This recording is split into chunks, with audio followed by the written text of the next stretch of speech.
D'abord, bonsoir à toutes et à tous. Je suis très heureux de vous retrouver avec Elie Barnaby pour la conférence de ce soir. Je salue aussi tous ceux qui nous suivent à distance. Vraiment, je suis heureux, cher Elie Barnaby, de vous avoir à la Sorbonne. Mais enfin, vous êtes ici chez vous. On évoquait à l'instant d'ailleurs votre soutenance de thèse. Je pense que c'était en 82. Oui, enfin, je pourrais dire la même chose quelques années plus tard. Et c'était une thèse qui portait sur la Ligue catholique et les problèmes liés aux guerres de religion en France. Comme quoi, déjà, il y avait dans cette interrogation quelque chose qui peut nous ramener à des questions contemporaines. Et puis, vous avez exercé comme professeur d'histoire à l'université de Tel Aviv. Vous êtes le créateur et le conseiller scientifique auprès du Musée de l'Europe à Bruxelles. Mais si on vous connaît en France, je dirais que vous êtes si intimement français qu'il n'y a pas besoin de beaucoup décrire à la fois les relations qui vous unissent à notre pays, officielles. Vous avez été diplomate, vous avez été ambassadeur de 2000 à 2002, vous écrivez dans les meilleurs journaux, dans Le Monde, des tribunes que l'on lit, des ouvrages aussi, Histoire moderne d'Israël, Les religions meurtrières, 10 thèses sur la guerre, et puis plus récemment, Confession d'un bon à rien, des mémoires. Oui, si intimement français, si intimement lié à sa culture, à sa langue, et ce qui fait que pour toutes ces raisons, nous allons être très très attentifs à ce que vous allez nous dire sur une situation qui commence d'abord par le drame des attaques du Hamas en Israël le 7 octobre et qui nous amène, après des semaines longues de guerre, à réfléchir. Vous avez déjà évoqué longuement dans des articles la problématique du jour d'après, mais pour cette conférence, vous avez accepté de brasser large et de vous intéresser aux conséquences que cette guerre peut avoir, les leçons qu'on peut en tirer pour la région, mais au-delà pour l'ordre mondial. À l'instant, on disait que dans ce conflit, ce qui était aussi frappant, et ce qui nous interroge, nous, Français, Européens, c'était la difficulté d'une inscription d'une diplomatie. Aucune grande chancellerie, aucune grande capitale ne semble pouvoir, je dis même pas avoir pris sur les événements, mais avoir, sauf à la marge, une action qui puisse être utile. On a vu comment les inquiétudes de la généralisation de ce conflit, évidemment les effets projetés en mer Rouge contre les Houthis. Et donc je pense que votre parole, elle est, pour toutes ces raisons, à la fois amicalement, intellectuellement, et aussi avec une écoute qui est forcément un peu inquiète, très attendue. Et je vous laisse la parole. Les règles, vous les connaissez. Vous avez tout le temps que vous voulez pour vous exprimer. Peut-être que ensuite je rebondirai sur un ou deux de vos points. Et puis très largement la parole à la salle, en commençant toujours par les questions des étudiants et ensuite celles des auditeurs libres. Cher Elie Barnaby, je vous cède la parole. Merci, cher Louis Gauthier, pour ces mots amicaux. Merci de m'avoir invité dans cette enceinte prestigieuse que je retrouve avec plaisir. Vous avez la gentillesse de rappeler que je suis un ancien de cette maison, puisque j'ai passé 3 ans de ma vie comme étudiant de 3e cycle dans la maison voisine, c'est Paris 4. À l'époque, nous considérions que Paris 4 était la vraie Sorbonne. C'était le noyau. Et effectivement, j'ai soutenu ma thèse Saint-Louis Liard. Ce sont des moments que je chéris. Enfin, j'ai accédé à ce moment-là à une certaine francité, disons. Je suis un membre de la Francia Culturalis, qui s'étendait autrefois sur une bonne partie de la planète. Elle a quelques difficultés en ce moment, mais il y a quand même des beaux restes. Il faut jamais cesser de se rappeler. Alors, vous m'avez proposé de faire une causerie ici sur la guerre de Gaza et le jour d'après, je commence à trouver monotone le son de ma voix, puisque ce sont des choses que pour la plupart, je ne cesse de proclamer, pour certaines depuis très longtemps. Mais ce que j'essaie de faire ici, c'est de les ramasser dans un exposé un peu ordonné. Ça sert aussi à ça, ce genre d'exercice, c'est de donner ses propres pensées. Et pour vous prouver le sérieux de ma démarche, j'ai écrit un texte. Ce que je fais rarement. D'habitude, j'écris mes textes après avoir parlé. Mais cette fois-ci, je me suis dit que ce serait plus sérieux si je vous offrais le résultat de mes cogitations dans un texte rédigé. Alors, je commencerai par une évidence. L'assaut du Hamas du 7 octobre et la riposte israélienne qui s'en est suivie constituent un de ces événements disruptifs qui divisent l'histoire à un avant et un après. Et l'exercice auquel je suis censé me livrer ici est d'essayer de l'appréhender dans sa dimension stratégique, régionale et internationale. C'est un exercice difficile qui appelle quelques réflexions liminaires. D'abord, l'événement est loin de sa conclusion. On devine qu'il est susceptible de bouleverser durablement l'ordre régional, voire mondial, mais on ignore comment. Toute analyse ne saurait donc être qu'un instantané dans une succession de faits dont l'enchaînement chaotique rend tout pronostic aléatoire. Bref, si l'on pressent que rien ne sera comme avant, il est difficile de savoir de quoi l'après sera fait. Ensuite, la multiplicité des acteurs, la complexité des liens qui les unissent et le jeu d'influence auquel ils se livrent brouillent singulièrement la vision. Par rapport à ce qui se passe au Proche-Orient, la guerre froide de bénie mémoire était d'une simplicité biblique. Pour ne prendre qu'un exemple, le Qatar abrite la direction politique du Hamas, entretient des liens officieux avec Israël, affiche d'excellentes relations avec l'Iran et abrite la plus grande base américaine au Moyen-Orient. Enfin, il faut compter avec la part d'irrationnel qui est généralement sous-estimée dans les relations internationales, où seuls sont censés jouer des intérêts rationnellement définis. Les États sont des monstres froids, dit-on, d'une formule empruntée à Nietzsche, dont on use et abuse. C'est la grande faiblesse de l'école dite réaliste que d'oublier cette vérité. Les États sont des monstres froids, peut-être, mais qui obéissent à des êtres au sang chaud. C'est encore plus vrai dans nos contrées, où la passion religieuse, peu connue pour se soumettre à la raison, joue le rôle que l'on sait. Je y viendrai. Je vais aborder 3 points. Le monde d'avant, soit comment le 7 octobre a été possible, les alignements stratégiques qui se mettent en place sous nos yeux, sur les 2 plans régional et international, et à quoi pourrait ressembler le monde d'après. Alors le monde d'avant, d'abord. Vu d'Israël, l'ordre régional d'avant le 7 octobre et la position de l'État juif au Proche-Orient étaient fondés sur un certain nombre de présupposés. Le premier était son absolue supériorité militaire. Israël dispose de l'armée la plus puissante de la région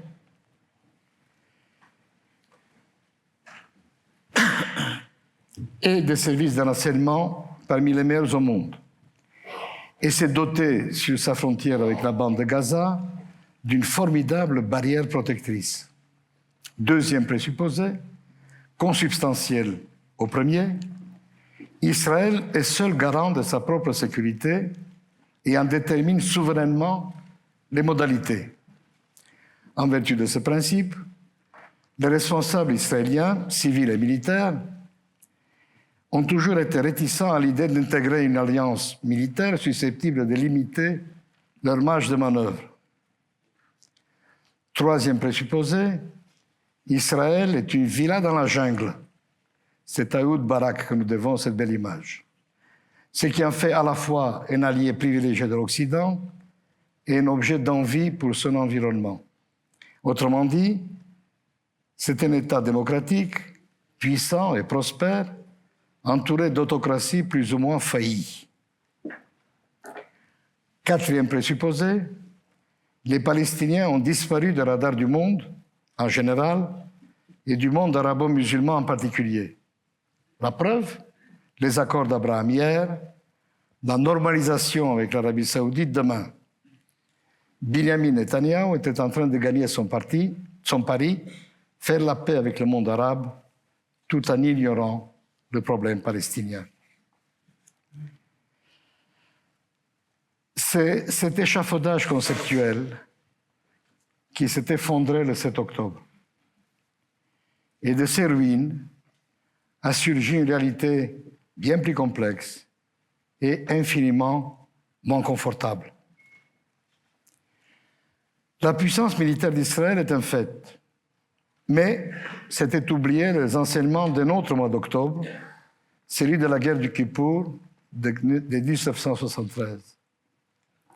À savoir qu'une armée n'est efficace que s'il est sur ses gardes, autrement dit que ses chefs ne se reposent pas sur le laurier, ni ne méprisent leurs adversaires. Que leurs renseignements ne valent que s'ils sont correctement interprétés.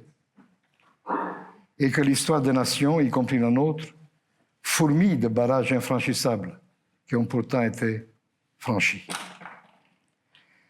C'était oublier la grande leçon de Thomas Hobbes dans son Léviathan de 1651.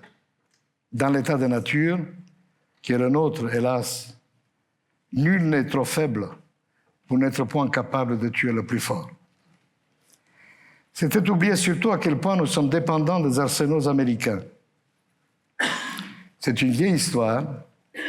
Les armes tchèques lors de la guerre d'indépendance, en 1948, le matériel français lors de la campagne de Suez, en 1956, et de la guerre des 6 jours, en 1967, le train aérien américain, sans lequel Tsahal n'aurait jamais pu rétablir en sa faveur la situation pendant la guerre du Kippour en 1973. Autant de leçons mal assimilées, aussi bien par Israël que par les États-Unis. État démocratique et prospère, certes, mais qui, sur la férule d'un gouvernement qui n'entretient avec les réalités que des rapports lointains et fantasmés, a laissé la jungle s'installer chez lui. La Cisjordanie occupée livrée aux colons extrémistes, des pogroms anti-palestiniens quasi quotidiens, des provocations répétées sur le mont du Temple, Haram al-Sharif, une tentative de coup d'État judiciaire visant à mettre la démocratie israélienne à l'heure de Budapest ou d'Ankara, 10 mois de guerre civile latente qui ont déchiré le tissu social et mis à mal les corps constitués, armées et services de sécurité compris, le tout sur l'œil gourmand de tout ce que la région compte d'ennemis rabiques de l'État juif.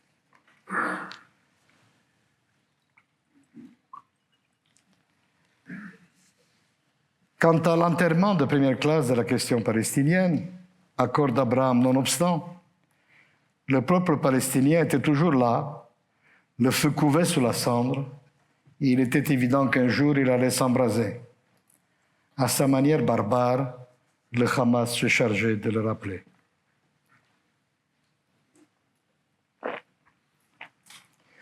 Ce qui m'amène au 5e et dernier présupposé, qui a préparé de longues mains la catastrophe du 7 octobre.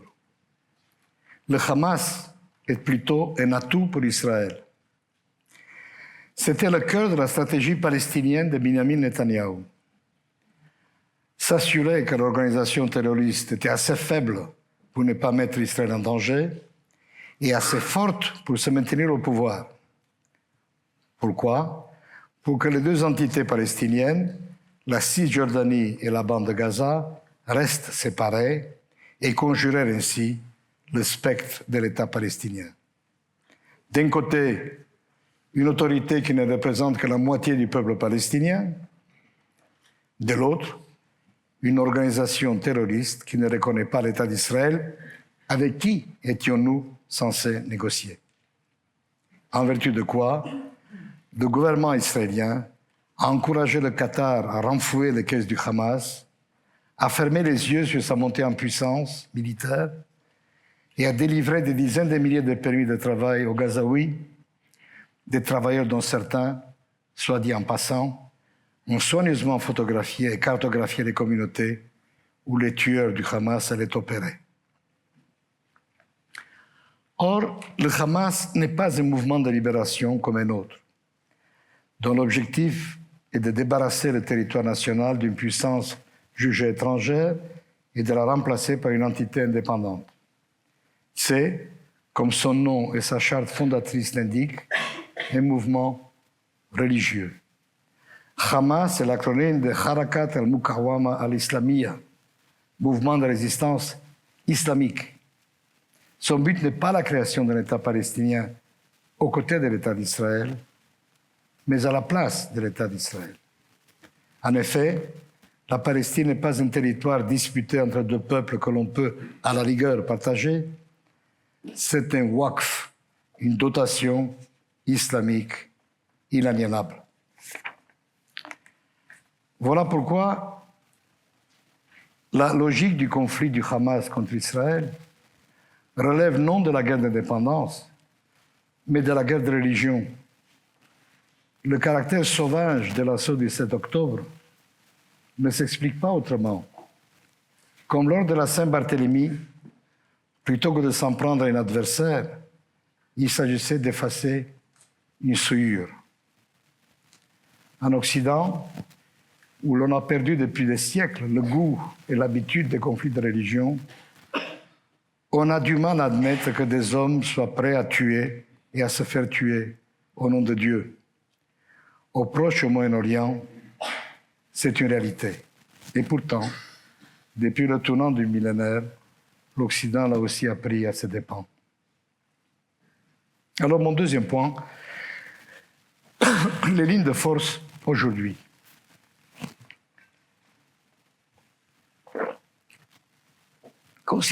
Considérez l'alignement des forces régionales d'après le 7 octobre. Hamas et djihad islamique au sud. Cellules armées de Cisjordanie et milices pro-iraniennes d'Irak et de Syrie à l'est. Hezbollah libanais au nord. Houthis yéménites en mer Rouge. Israël fait face à une multiplication inédite de fronts qui l'enserrent de toutes parts. Toutes ces organisations sont manipulées à divers degrés par l'Iran, qui est une théocratie chiite militarisée. Tout se passe comme si la guerre de Gaza était une guerre israélo-iranienne par milices interposées. Or, la guerre d'Iran et de ses alliés contre Israël est un projet idéologique. Excusez-moi, est un projet idéologique de nature religieuse, dépourvu de toute logique rationnelle et affirmé comme tel. Cela dit, en Israël aussi, des forces politiques importantes qui participent au gouvernement vivent l'affrontement entre le Hamas et l'ensemble du peuple palestinien comme un conflit de religion, à l'inaliénabilité du waqf musulman, répondant point par point, celle du don par Dieu de l'ensemble du pays d'Israël au peuple juif. Évidemment, une guerre de religion n'est jamais chimiquement pure. C'était déjà le cas des guerres de religion dans l'Europe du XVIe siècle, où aux mobiles religieux se mêlaient des considérations politiques, sociales, dynastiques, de puissance, que sais-je encore. Une guerre de religion est un conflit où la religion sert d'impulsion première, de cri de ralliement, de cause déterminante. C'est aussi le cas ici. Le pari stratégique du Hamas était d'entraîner ses alliés dans le déluge final contre l'entité sioniste, Déluge d'Al-Aqsa, telle était l'appellation d'inspiration messianique dont il a affublé la sommeurtier du 7 octobre. Pour l'heure, et malgré l'affrontement à intensité croissante sur la frontière libanaise entre Israël et le Hezbollah, Hezbollah veut dire le parti de Dieu, ce pari a été perdu. En effet, contrairement au Hamas, qui n'est comptable que de lui-même, le Hezbollah, acteur majeur de la politique libanaise, en même temps que féal de l'Iran, est pris dans un tissu de considérations et d'intérêts complexes qui réduit sa marge de manœuvre. Pour l'heure. Ainsi, par cercle concentrique, la guerre de Gaza irradie les territoires palestiniens, des pays limitrophes du Proche-Orient, ceux du Moyen-Orient et, au-delà, la géopolitique planétaire.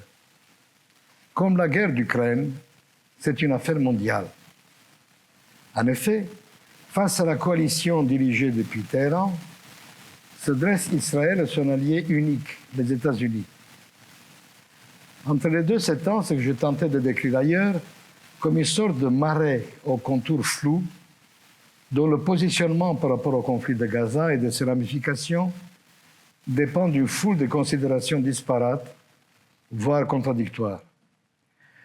Plus on est proche de l'épicentre, et plus les secousses du conflit se font durement sentir. Naturellement, les voisins d'Israël sont les plus affectés. La Syrie, État morcelé et failli, dont le territoire c'est depuis longtemps de terrain d'affrontement entre l'Iran et Israël. Le Liban, dont le sud est en guerre ouverte et qui tremble de la voir s'étendre à l'ensemble du territoire. L'Égypte, qui craint le débordement dans le Sinaï de masses de Gazaouis. Et la Jordanie, dont le gros de la population est palestinien et qui, de ce fait, est menacée de déstabilisation.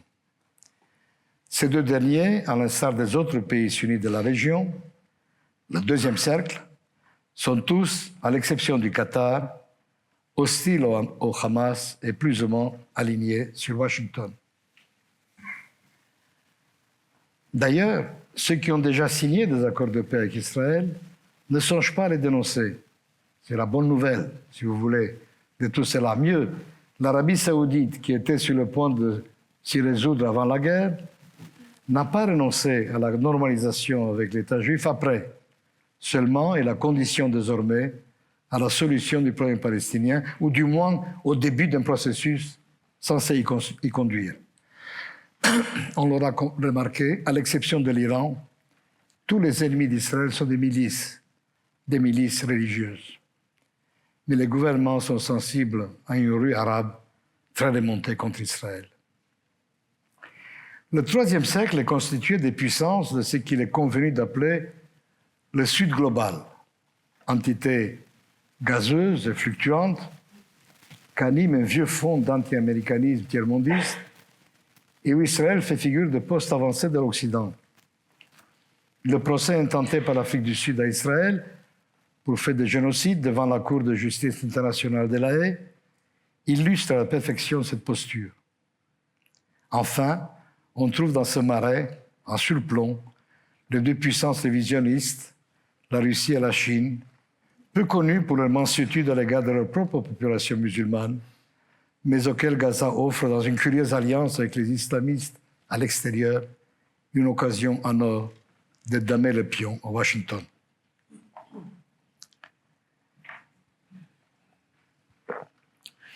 Dans cette configuration mal commode, les États-Unis sont à la peine.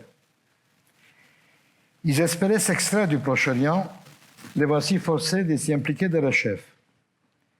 Soutien militaire massif à Israël, envoi d'une armada en Méditerranée et dans le Golfe pour tenir en respect l'Iran et le Hezbollah et les empêcher d'ouvrir un deuxième front contre leurs alliés, couverture diplomatique à l'ONU. Cette position se paie sur le front intérieur, où la désaffection des nombres croissants de démocrates dans une poignée d'États clés risque de faire perdre à Joe Biden la présidentielle, sur le front extérieur, où l'administration ne parvient pas à réformer autour d'elle la coalition qu'elle avait réussi tant bien que mal à réunir contre l'agression russe en Ukraine.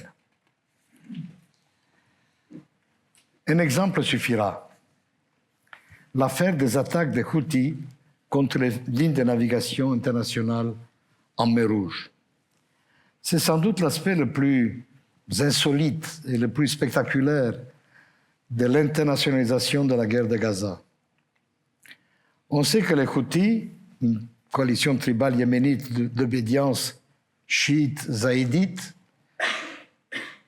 je vous passe les détails, la dentelle théologique de ces nuances, qui ne sont pas évidentes à l'œil nu, s'en prend, donc cette coalition tribale, s'en prend, au nom de la solidarité avec le Hamas en guerre, aux navires commerciaux en mer Rouge, avec de lourdes conséquences sur le commerce mondial. Logiquement, la mobilisation internationale, à l'instar de celle qui s'était mise en place en son temps contre les pirates de la côte somalienne, devrait relever de l'évidence de bon sens. Ce n'est pas le cas. Les Américains ont bien monté une opération maritime internationale, baptisée Gardien de la Prospérité, mais à peine formée, la coalition donne des signes de décomposition. Si le Canada, la Grande-Bretagne, l'Australie, la Grèce et le Bahreïn ont rejoint la coalition, des alliés aussi cruciaux que la France, l'Espagne, l'Italie et l'Inde ont annoncé que leurs propres opérations maritimes seraient indépendantes de la coalition américaine. La raison, eh bien, la peur panique d'apparaître comme allié d'Israël dans sa campagne anti-Hamas. Par ailleurs, l'Arabie saoudite, qui souhaite tirer un trait sur son engagement désastreux au Yémen, a refusé de joindre quelque effort maritime conjoint que ce soit. Résumons. Un conflit asymétrique dans un coin de la Méditerranée orientale qui métastase dans la région et au-delà, met à mal les équilibres régionaux et internationaux et risque d'allumer une guerre majeure dont personne ne veut. Voilà la situation telle que se présente. Mais imaginons une issue favorable à cette campagne. On a le droit de rêver. Elle reste circonscrite à la bande de Gaza, ne traîne pas trop en longueur, au-delà du supportable, et atteint son objectif, à savoir la destruction du Hamas. Comment alors remplir le vide ainsi créé? Alors, c'est mon dernier point. De quoi ce jour d'après pourrait-il être fait? Ce qui rend la réponse à cette question presque impossible est, on l'a vu, la prolifération des acteurs et partant des buts de guerre. Concentrons-nous sur les belligérants. Le Hamas, c'est simple. Le Hamas veut survivre, c'est-à-dire garder la capacité de se maintenir au pouvoir d'une façon ou d'une autre. Israël, c'est déjà plus compliqué, veut détruire le Hamas et ramener les otages, et présente ce but de guerre comme allant de pair, ce qui est pour le moins discutable. On ne sait pas très bien non plus ce que détruire le Hamas veut dire. Si c'est, comme le proclame le gouvernement, l'annihiler jusqu'au dernier combattant et déradicaliser le territoire, autrement dit, extirper de la tête des gens l'idéologie islamiste, c'est irréaliste. Si en revanche, il s'agit de démanteler les structures militaires et politiques de l'organisation, c'est faisable. C'est d'ailleurs en train d'être fait. Mais après, on n'en sait rien. Aussi extraordinaire que cela paraisse, le gouvernement d'Israël n'a aucun plan cohérent pour l'après-guerre. La raison en est simple. Dans sa composition actuelle, il est incapable d'en concevoir un. Son extrême droite veut récupérer la bande de Gaza, la vider de ses habitants et reconstituer les colonies juives démantelées en 2005. Excusez du peu. Netanyahou sait que c'est impossible, ne fût-ce qu'en raison de l'opposition américaine. Mais il se garde bien de proposer autre chose au-delà des slogans généraux, car cela signifierait la chute de sa coalition. Il louvoie donc, entre ses ministres d'extrême droite et les Américains, en tentant de repousser aux calendes grecques une décision qui sait lui être politiquement fatale. Tant que lui sera au pouvoir, rien ne sera possible. Assurément, l'extrême droite ne sera plus au pouvoir au moment où se mettra en place une solution intérimaire, quelle qu'elle soit. Elle tombera en même temps que Netanyahou lui-même, dont plus de 3/4 des Israéliens ne veulent plus. Ce qui ne veut pas dire que cette extrême droite ne conservera pas un pouvoir d'influence et de nuisance après. Dès la fin de la campagne militaire, nous retrouverons l'affrontement entre les camps ennemis que nous avons connus tout au long de l'année qui a précédé le massacre du 7 octobre, sans doute démultiplié. Comment tournera-t-il? Je crains que lorsque le moment de vérité surviendra et qu'il faudra bien arriver aux décisions douloureuses, Israël n'échappera pas à une forme quelconque de guerre civile. Le ministre de la Défense, Yoav Gallant, dont les relations avec le Premier ministre sont exécrables, a présenté récemment un plan fondé sur un double principe. Le Hamas ne dirigera plus Gaza et Israël ne dirigera pas Gaza sur le plan civil. En clair, ça veut dire quoi? Des comités locaux composés de Gazaouis, dont la désignation devra être approuvée par Israël, je cite, non hostiles à Israël et de l'incapacité d'agir contre lui, seraient affectés à la gestion des affaires civiles. Dans un deuxième temps, une force internationale composée de pays arabes modérés, ainsi que des États-Unis et de l'Europe, assumerait la responsabilité de la reconstruction et de la réhabilitation économique du territoire. Israël conserverait de son côté la capacité d'opérer militairement dans la bande de Gaza sans restriction d'aucune sorte. Les chances du plan Gallant sont évidemment nulles. Et pas seulement parce que son adoption par le gouvernement en signifierait la fin. En fait, ce qu'il propose est une ressucée de ces colonnats en Cisjordanie avec le succès que l'on sait, une sorte d'autonomie civile à l'ombre des baïonnettes israéliennes. Outre que l'on voit mal qui accepterait de siéger dans ces comités locaux au péril de sa vie, il n'est pas clair comment une coalition internationale comme celle qu'il envisage se mettrait en place dans ces conditions. Les Américains, eux, ont fermement défini publiquement 3 conditions négatives. Pas de présence israélienne permanente, pas de déplacement de la population palestinienne, pas de diminution du territoire. Ce dernier point fait référence à l'idée avancée par l'establishment sécuritaire d'une bande de sécurité en territoire palestinien. Idée étrange, si l'on veut bien se souvenir du sort de cette formule dans la foulée de la première guerre israélienne au Liban en 1982, laquelle nous a légué le Hezbollah et 15 ans de présence catastrophique au sud du Liban. Ces 3 noms posés, on aperçoit les contours d'un plan de sortie de guerre tel qu'il les dessine les travaux de think tank de Washington, les déclarations publiques des responsables américains et ce qui transpire de leurs entretiens avec le gouvernement israélien. En toute urgence, puisqu'il importe d'occuper aussitôt le vide créé par l'élimination du gouvernement islamiste, il s'agit de mettre en place un dispositif intérimaire qui prenne en charge simultanément 3 tâches dont l'urgence est absolue. La sécurisation du territoire, assurée par une force multinationale, la dominante arabe, et de préférence sous mandat du Conseil de sécurité des Nations Unies.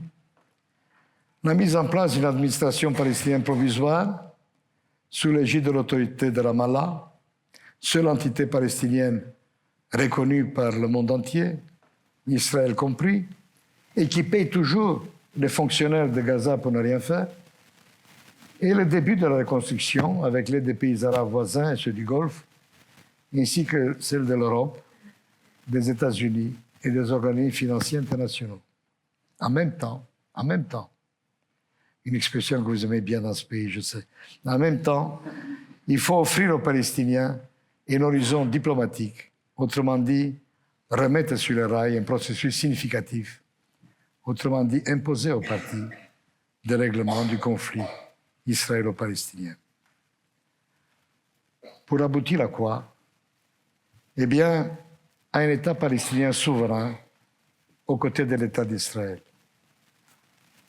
Il est presque comique que, sauf aux deux bouts du spectre idéologique, tout le monde se rallie derechef à cette solution qui avait fini par provoquer chez diplomates et experts de tout poil un haussement d'épaule désabusé. C'est qu'il n'y en a tout bonnement pas d'autre. C'est une idée presque centenaire, proposée pour la première fois par les Britanniques en 1937, validée par la communauté des nations 10 ans plus tard, lors du vote à l'ONU sur le partage de la Palestine, négociée dans les moindres détails dans la foulée des accords d'Oslo de 1993. Il est grand temps qu'on la mette enfin en œuvre. Qu'il ait fallu la tragédie du 7 septembre pour en redécouvrir l'évidence, voilà un exemple de plus d'une triste vérité d'histoire. Les nations ne se résolvent aux solutions raisonnables qu'après avoir épuisé toutes les autres. Un mot de conclusion provisoire. Pour l'Israélien que je suis, il y a de bonnes raisons de se laisser aller au désespoir. Son pays est gouverné par une équipe corrompue et incompétente, composée de fous de Dieu et d'ultranationalistes. Au bout d'une histoire nationale hors du commun, il a inscrit à son actif des exploits remarquables, par certains égards uniques dans les annales des peuples. Mais, sans constitution écrite, ni frontières définies, incertain de son identité et déchiré à factions rivales, il se condamne à une existence précaire, faute de savoir qui il veut être. L'histoire et la géographie l'ont placé au cœur d'une région instable, mal intégrée à la modernité et travaillée par le fondamentalisme religieux. Et pour couronner le tout, il subit les contre-coups d'un monde anomique et morcelé, d'où a disparu tout semblant d'ordre international. Le vieux monde se meurt, le nouveau monde tarde à apparaître, et dans ce clair-obscur surgissent des monstres. Jamais le mot de Gramsci n'a paru plus pertinent. On comprend que tant de mes compatriotes, choqués par ce qui nous était révélé le 7 octobre, doutent de leur pays jusqu'à sa capacité de survie. Et cependant, il y a une autre manière d'envisager les choses. Après tout, je ne vais pas finir sur une note désespérée. On m'a appris ici qu'il ne fallait pas désespérer la Sorbonne. Souvent, dans l'histoire, des pires catastrophes ont surgi les solutions les plus audacieuses. Des ruines de la Seconde Guerre mondiale est née l'Europe unie, des cendres de la Shoah, l'État d'Israël.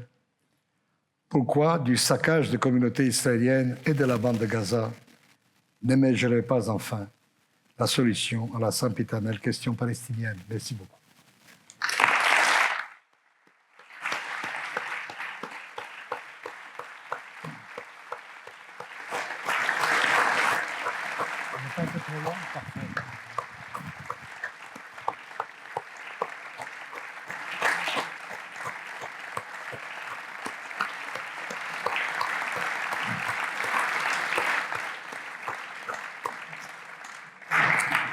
Merci beaucoup, Élie Barnavi.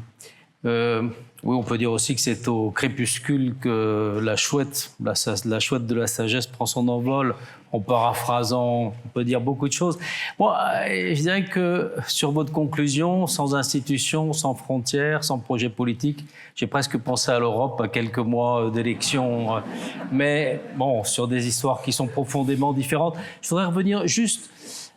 Vous avez été très critique, et vous l'êtes dans de nombreux articles sur le gouvernement d'Israël et la situation de ces cités qui a pu conduire à la fois aux attentats et à la situation d'aujourd'hui.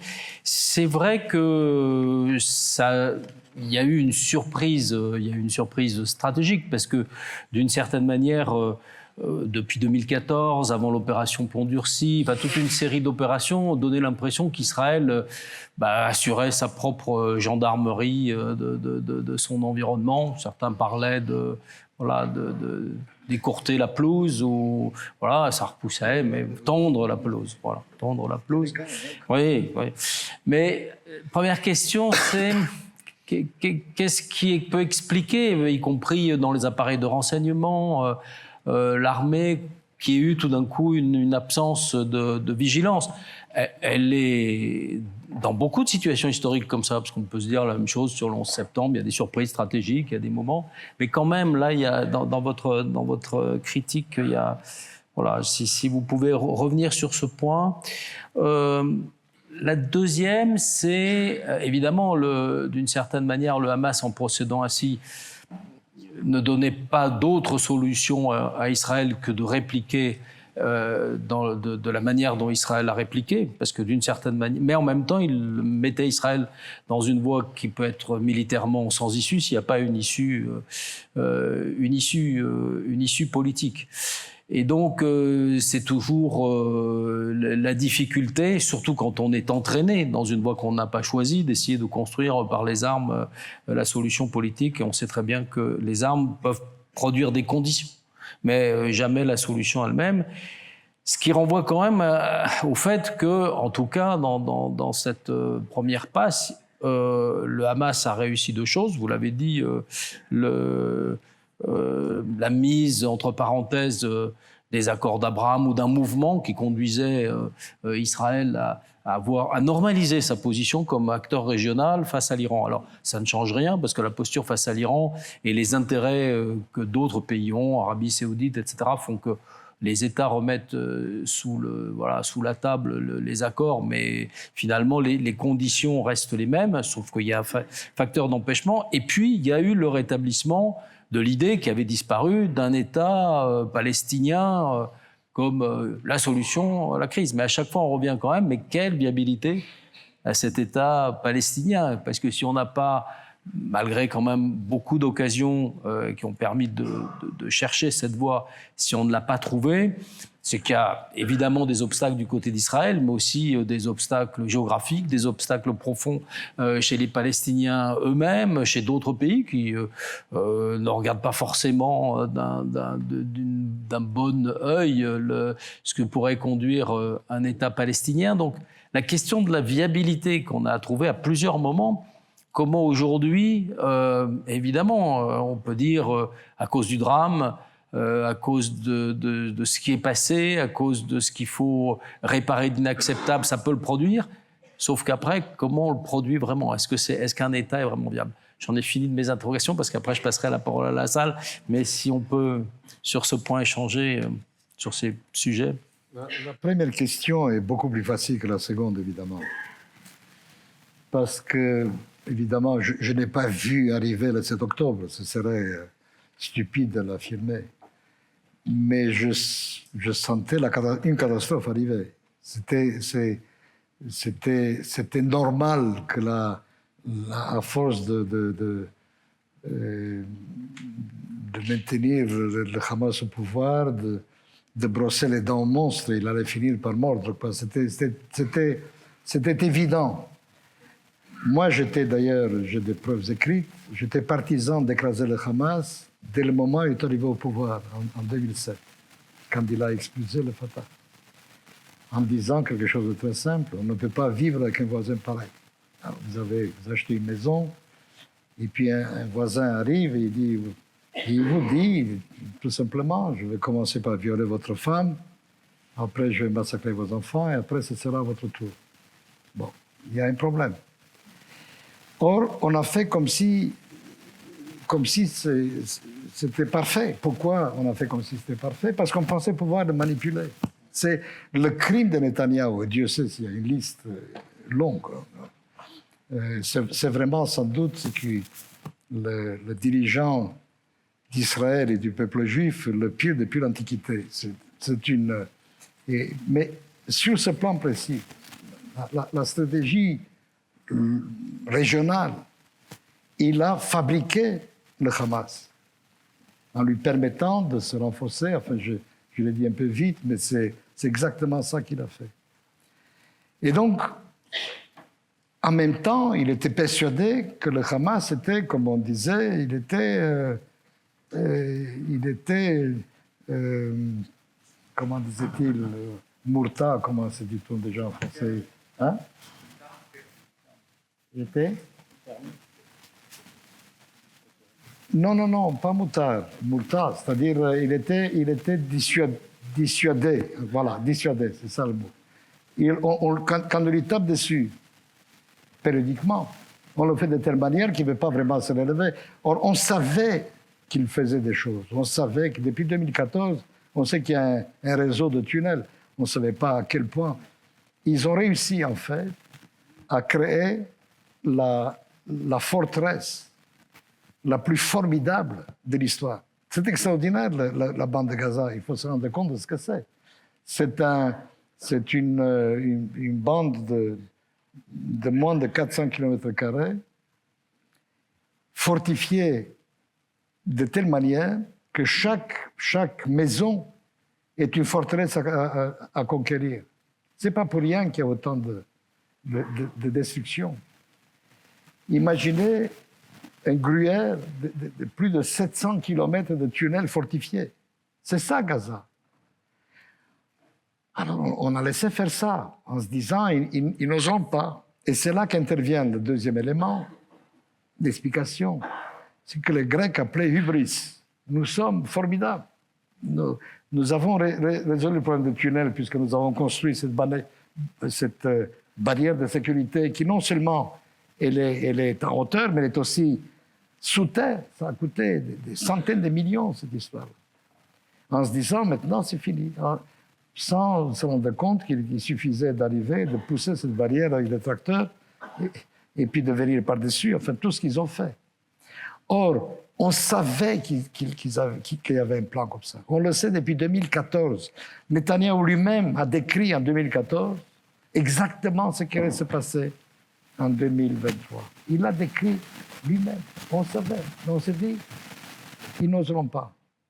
Troisième élément, il n'y avait pas d'armée. Étant donné que nous sommes tellement forts technologiquement et que nous avons le renseignement le plus formidable au monde, il n'y avait pas d'armée, imaginez-vous ça. C'est-à-dire que sur cette frontière de Gaza, il y avait de maigres troupes, ce qu'on a de moins glorieux dans l'armée d'Israël. Où étaient les autres? En Cisjordanie, à garder les colons. C'est-à-dire que si vous voulez, en sud de la hubris, il y a l'idéologie. C'est-à-dire que les choses sérieuses ne se passent pas à Gaza, où le Hamas, on sait s'en occuper, ça se passe en Cisjordanie. Et qu'il s'agit de défendre les colonies, parce que le projet national israélien depuis 1967, c'est ça, c'est la Cisjordanie. Et donc, quand c'est arrivé, il n'y avait rien. Il n'y avait ni armée, ni il y avait des maigres troupes, des équipes de protection de différents kibbutzim, hein, et des réservistes qui ont entendu à la radio qu'il s'est passé quelque chose et qui se sont précipités pour donner un coup de main. C'était comme une armée de partisans. C'était extraordinaire. Et donc, on a eu ce spectacle extraordinaire. On a donc sur le territoire souverain d'Israël, on a toute une population qui se fait massacrer sans que l'État qui a été créé pour que des choses pareilles ne puissent pas se produire soit là pour les protéger. Vous vous rendez compte du traumatisme? Et ce n'est pas 10, 20 victimes, mais 1200, entre 1200 et 1400, personne ne sait encore exactement. C'est-à-dire un vaste pogrom. Un vaste pogrom. C'est-à-dire que si vous comparez, par exemple, aux troubles d'Irlande, à la guerre civile irlandaise, qui a fait en 30 ans, a fait 1800 victimes civiles, non combattants, en 30 ans. Ici, 1400 plus je ne sais même plus combien il y avait d'otages, 240 ou 250, les chiffres ne sont pas clairs, d'otages en quelques heures. C'est quand même assez extraordinaire. Alors, j'en viens au deuxième point. Comment ça se fait? Maintenant, on commence à le savoir. J'ai résumé grossièrement, il y a d'autres cas, parce qu'on le savait, il y a eu des filles qui étaient là pour voir, et ils ont vu, ils ont dit, il y a aussi un point de machisme, qu'est-ce qu'elles savent, ces jeunes filles, c'est pas à nous, officiers, que tu vois, ils viennent, c'est de l'agriculture, ils s'entraînent, ne t'inquiète pas de ça, va te coucher. Il y a eu ça aussi, c'est-à-dire des réflexes militaires absolument incroyables qu'on croyait disparus. Et donc, voilà ce qui s'est passé. Alors, du point de vue du Hamas, à mon sens, ils ont trop bien réussi. Et j'entends par là non seulement le nombre incroyable d'otages qu'ils ont réussi à prendre, trop sans doute pour pouvoir les gérer, mais ils ont trop bien réussi parce que d'abord, ils n'ont pas compris que personne n'allait venir se battre à leur côté. Et puis parce que c'est qu'en remettant sur le tapis la question palestinienne, c'était en fait remettre sur le tapis la question de l'État palestinien dont ils ne veulent pas. Ils ne veulent pas d'État palestinien. Donc leur intérêt en tant que mouvement religieux n'était pas de ressusciter la question de l'État palestinien, mais c'était de remettre sur le tapis la question de l'État juif de 1948, c'est-à-dire d'en finir avec l'entité sioniste. Or, c'est pas ça qui va se passer. C'est pas ça qui est en train de se passer. Et donc, ils sont coincés. Ils sont coincés militairement parce que, tout de même, face à la machine militaire israélienne, ils ne pèsent pas lourd. Et ils sont coincés politiquement et diplomatiquement. Je dis, ils ne pèsent pas lourd, c'est aller vite en besoin quand même, parce que ça dépend de ce qu'on entend par là.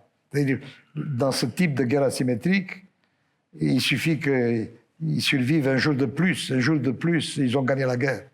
Alors que nous, si on ne tue pas complètement, nous avons perdu la guerre. Donc le rapport de force est très compliqué. Alors, vous me posez la question de la viabilité de l'État palestinien. Et je vous dirais que c'est une question qui finalement ne me préoccupe pas beaucoup, pour une raison très simple.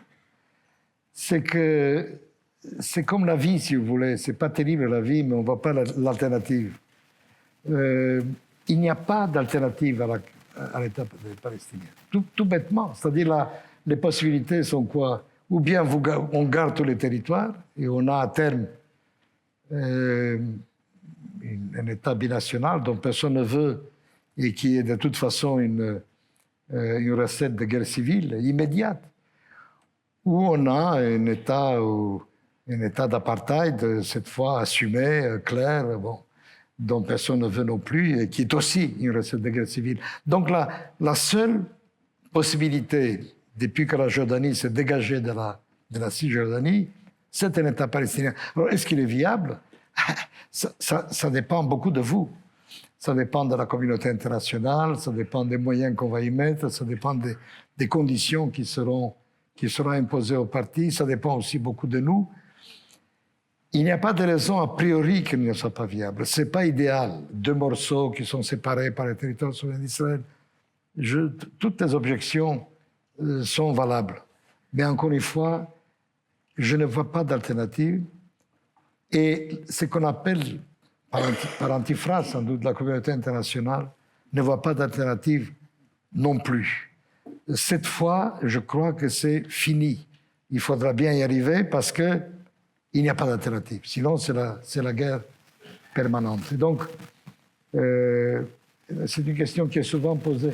Et j'en profite pour dire à l'avance, parce que certainement la question sera posée, mais que ferez-vous? Comment fera-t-on avec les acteurs sur le terrain? Le gouvernement d'Israël tel qu'il est, avec l'autorité palestinienne telle qu'elle est. Et là encore, je dis, ce n'est pas pertinent. Il faut enfin comprendre que si on veut résoudre le problème, il faut imposer la solution. Ça, c'est quelque chose qui est essentiel à comprendre. Si vous attendez que les partis se mettent d'accord, vous attendrez jusqu'à, les Anglais ont une très jolie expression, jusqu'à ce que les vaches rentrent à la maison, c'est-à-dire jamais. Il faut absolument que la communauté internationale, en clair les Américains, les Européens, les États arabes, sunnites, comprennent que le seul moyen, c'est de faire un document, de créer un projet d'accord et le soumettre aux partis et dire que c'est à prendre à laisser et que les partis auront bien sûr à remplir les pointillés. Il y aura toujours des choses à négocier.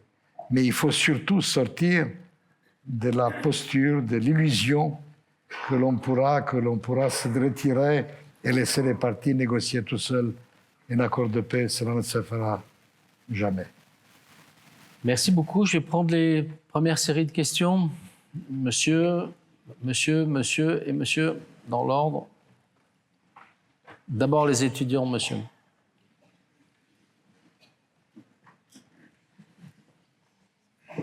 Là, il n'y a pas un micro. Il était de l'autre côté. Merci, Henri. Là, monsieur. Et puis ensuite, votre camarade qui est... Allez-y. Là, on m'entend? Oui, on vous entend. Ok, c'est parfait. En tout cas, merci pour cette conférence. Enfin, je ne sais pas trop quoi dire, mais au niveau de la question, je voudrais poser une question sur le Qatar. Et j'aimerais comprendre pourquoi il y a autant de complexité avec ce pays qui à la fois abrite le chef du Hamas, qui à la fois entretient, comme vous le dites, des liens officieux avec Israël et en même temps qui abrite la plus grande base américaine du Moyen-Orient. Du coup, comment cela est possible? Merci, monsieur. Ah, on prend 3 questions, comme ça permet. Allez-y. Merci, monsieur l'ambassadeur, pour cet échange. J'avais une question par rapport à l'après, notamment par rapport à la guerre informationnelle qui est livrée entre le Hamas et Israël. Quel est l'après pour l'image d'Israël à l'international? Je pense notamment aux différentes, ce qu'on peut entendre d'une défaite de la guerre informationnelle face à un Hamas qui, je pense à l'hôpital Al-Ali, qui avait pu avoir lieu, où on a pu voir pas mal de soulèvements dans plusieurs pays à la suite d'un bombardement plutôt israélien qui n'a en réalité pas été le cas.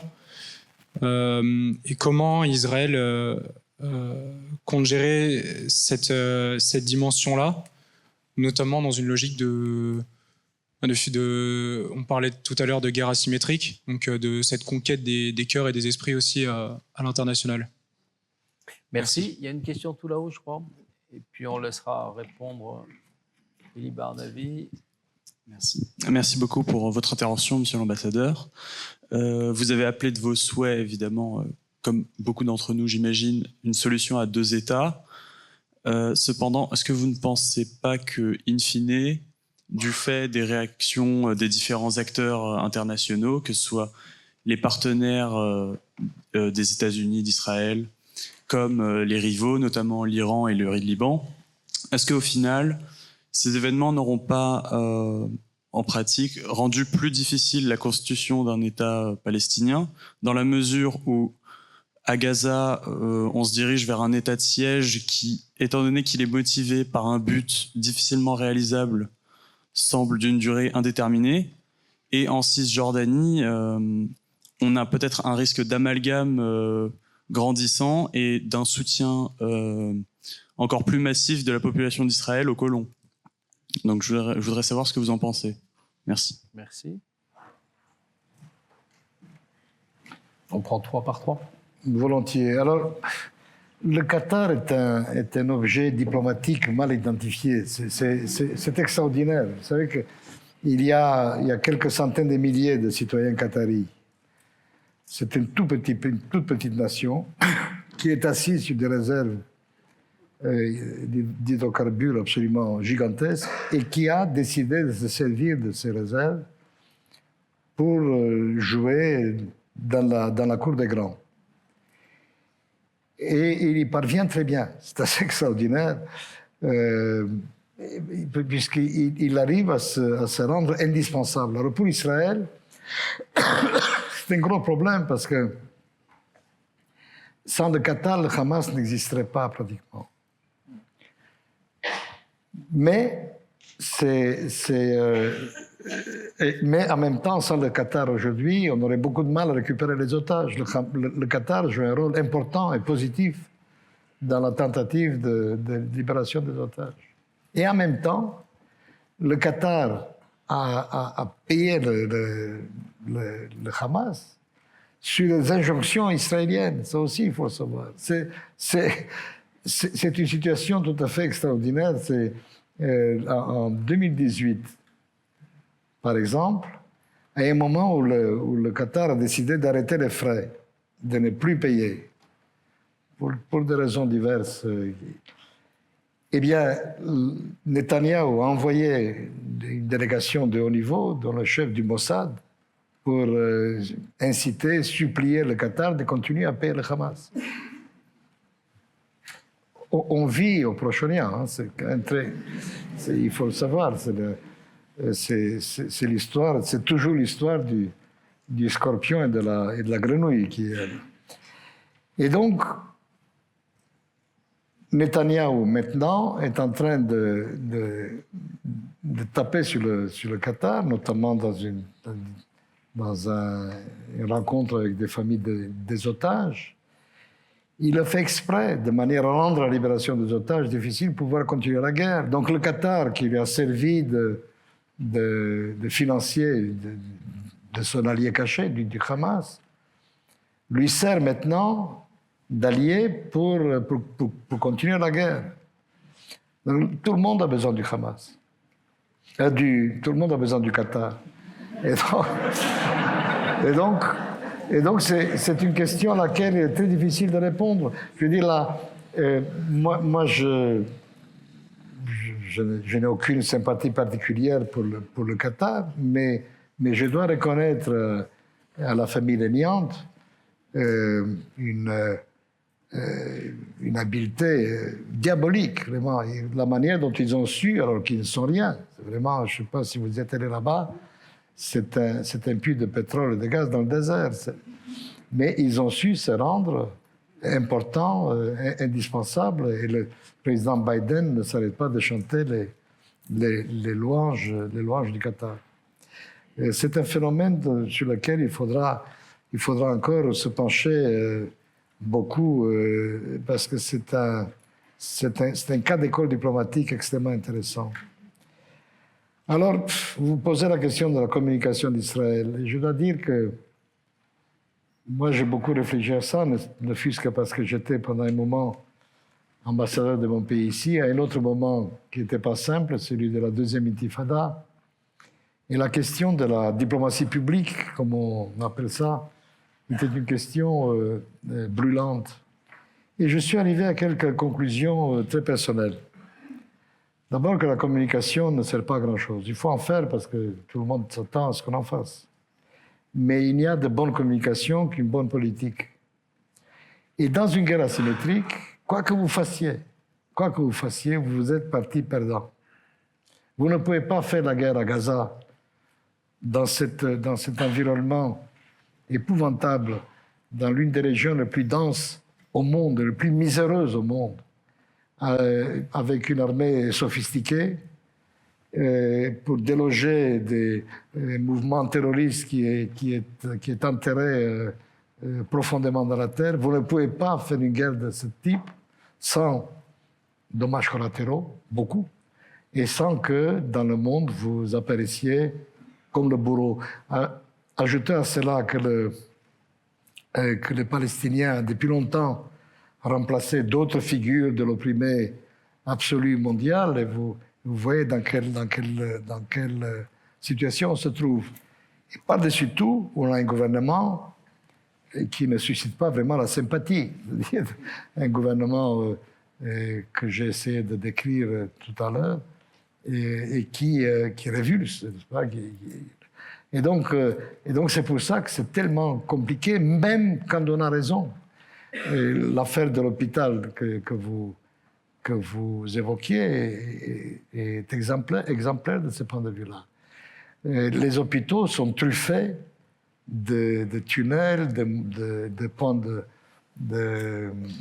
de commandement, d'armes, comme les écoles, comme les mosquées, partout il y en a. Partout, c'est une stratégie. Et donc on est allé, et il se trouve que dans ce cas précis, c'est pas nous qui l'avons bombardé, c'est une roquette palestinienne.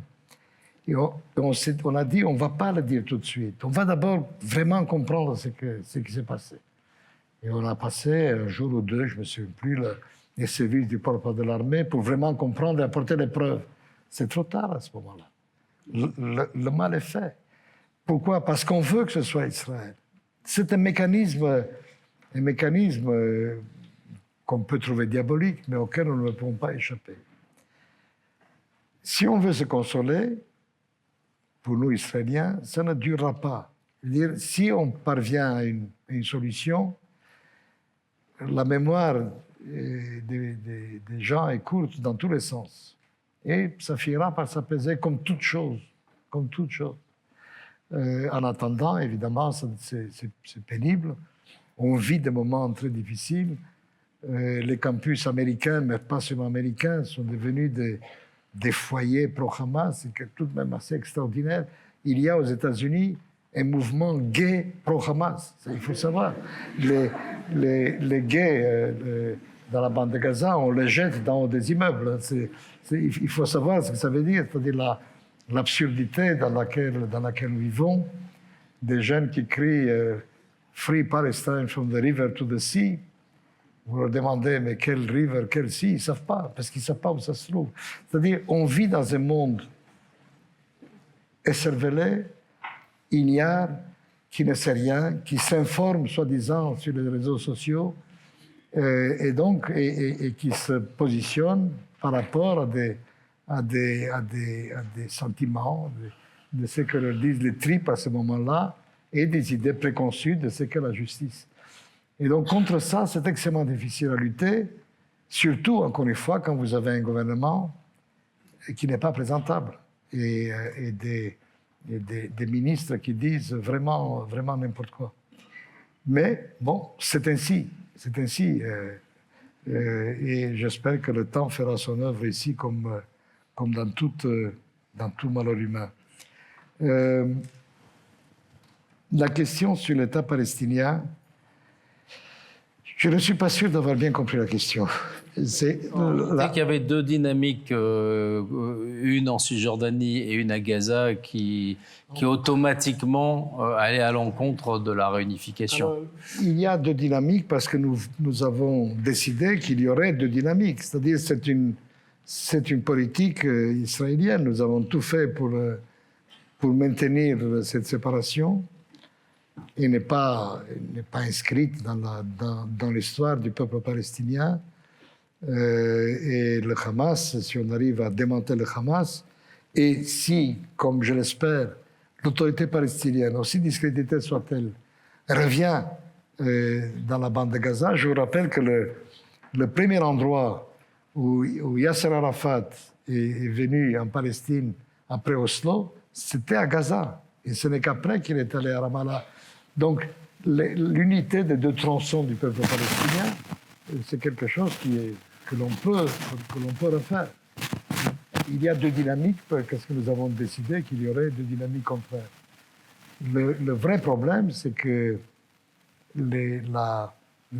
l'autorité palestinienne est complètement discréditée, elle est corrompue jusqu'à la moelle, elle est perçue par la population palestinienne comme un gouvernement corrompu et de collaborateurs, puisqu'il y a, comme vous le savez, la coopération entre l'armée d'Israël et la police palestinienne dans les territoires. Donc tout ça, c'est très mauvais. Mais ce qui est intéressant de constater, c'est qu'avant le 7 octobre, le Hamas était plus populaire en Cisjordanie qu'à Gaza. Tous les enquêtes d'opinion le montraient, pour une raison très simple. À Gaza, ils le voyaient à l'œuvre. Un pouvoir dur, totalitaire. En Jordanie, ils disaient, bon, face à la corruption de l'autorité palestinienne, au moins le Hamas, lui, résiste. C'était ça la perception. Mais ça n'aura qu'un temps.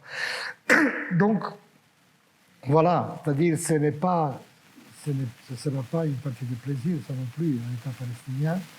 Mais c'est pour ça que je pense que la transition sera déterminante. Il faut absolument des troupes sur le terrain. Il faut une administration forte, épaulée par la communauté internationale. Et il faut donner de l'espoir aux gens. Et de l'espoir aux gens, c'est la reconstruction, c'est la sécurité physique d'abord, et la reconstruction qui commence tout de suite. Et je dis toujours qu'il faut couvrir ce territoire de grues. Quand on voit des grues, c'est qu'il y a un espoir d'un avenir meilleur. Et la bonne nouvelle, c'est que la seule chose qui ne manquera pas pour ce territoire, c'est l'argent. Il n'a jamais manqué. Le Hamas a reçu ce territoire, a absorbé des milliards de dollars qu'ils ont préféré investir dans des tunnels plutôt que dans le niveau de vie des Gazaouis. On prend 3 autres questions. Madame là-haut, vous ensuite, et vous permettez, mais je crois qu'il y avait monsieur qui a élevé la main tout à l'heure. Non, pas, on commence par c'est plus simple. Les étudiants d'abord. Montez.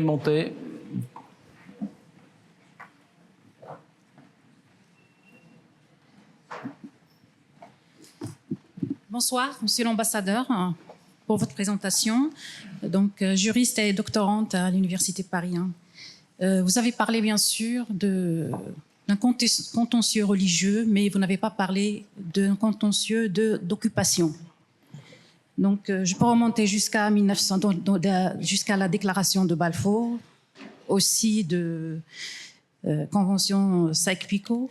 Donc, je ne vais pas refaire l'examen. Je pense que, en tant qu'historien, vous êtes au courant de tout ça. Et vous avez parlé aussi du Hamas et sa charte, qui est la destruction de l'État d'Israël. C'est vrai. Donc, moi, j'ai la chance de parler et l'anglais et le français et l'arabe littéraire. Donc, j'ai accès aussi à la charte telle qu'elle était écrite. C'est vrai qu'elle visait la destruction de l'État d'Israël. Mais il faut savoir qu'avec Carter, avec sa rencontre avec Khalid Meshal, il était d'accord pour reconnaître l'État d'Israël si ce dernier communique ses frontières. Ma première question, et ça c'est en 2017. Suite à cela, bien sûr, Carter a été écarté des négociations. Moi, je souhaite d'abord, ma première question, c'est quelles sont les frontières de l'État d'Israël aujourd'hui? On se souvient bien sûr du passage de M. le Premier ministre Netanyahou aux Nations Unies. Israël tel qu'il le vise, c'est aussi la Jordanie, une partie aussi d'Égypte. Si, c'est une partie, vous pouvez sourire, mais les documents, les vidéos, ils sont toujours là et c'est exactement qu'il voyait sa carte. Donc ça, c'est la première question.